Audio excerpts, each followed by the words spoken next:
le duo Daniel Kretinsky-Marc Ladré de la Charrière, désormais seul en lice pour la reprise de Casino.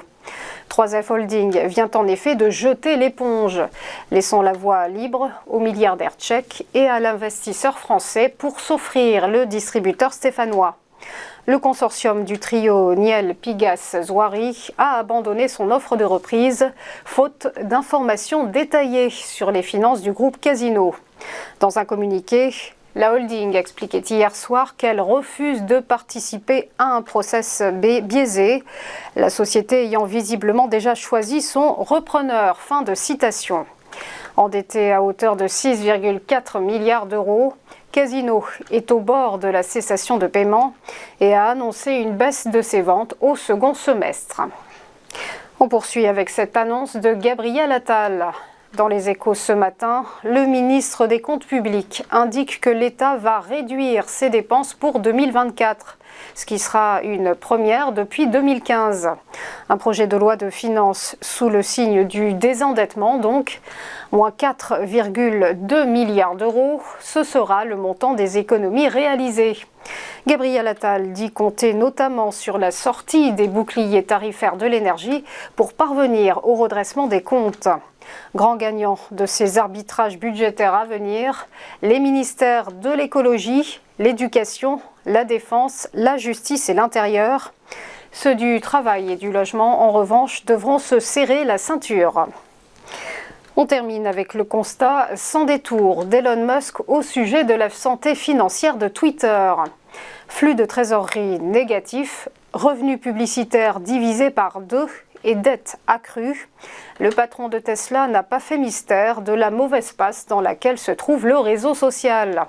Depuis son rachat l'année dernière pour 44 milliards de dollars, Elon Musk a multiplié les annonces tapageuses et dérouté nombre d'utilisateurs et annonceurs du réseau. Dernier en date, le plafonnement de lecture des tweets à 1000 pour les comptes non certifiés contre 10 000 pour les comptes payants. Autre aléa subi par Twitter, la concurrence de Threads, application similaire lancée tout récemment par son rival Meta. En 5 jours, Threads compte déjà 100 millions d'abonnés. On passe au point bourse, le rappel de la clôture des marchés financiers vendredi dernier avec des places européennes indécises. Le CAC 40 est resté stable, plus 0,06% et a terminé à 7 374 points. Légère décrue en revanche à Francfort pour le DAX qui s'est effrité de moins 0,22% à 16 105 points.